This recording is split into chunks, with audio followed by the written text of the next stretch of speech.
سبق وعدت الناس بفيديو إن أتكلم عن مشاعر شباب غزة. الفيديو اللي بتنزل يوم الثلاث، وهي بدأوا في وعدي للشباب، بدأوا في وعدي للشباب ولكل أهل غزة ولكل العالم إنهم يسمعونا. تكلمت كتير والشباب تكلموا كتير ومحدش سامعهم. عن جد شباب غزة الزقنا، عن جد الزقنا وزقوا شباب غزة.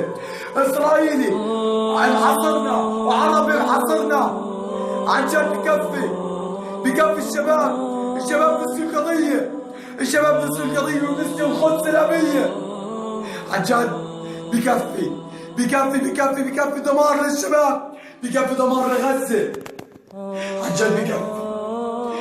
تحب تعمل الشباب يسألوني شو حقكم؟ بقولوا لكم سفر، بدهم يسيبوا بلادهم ويطلعوا وبدهم ينجوا. طب ليش؟ لو بلدهم فيها الخير ما سابوها. عن جد الشباب بكفي. زيقوا شباب غزة واهل غزة كلهم زيقوا. والعرب هدفهم انهم يدمروا الشباب اكثر من اليهود. العرب هدفهم انهم يدمروا الشباب اكثر من اليهود. خلاص بكفي. بدي كل القنوات تعرف هذا الفيديو،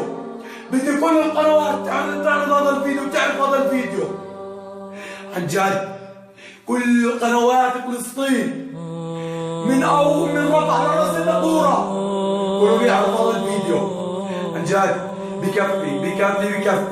الزقنا خلاص.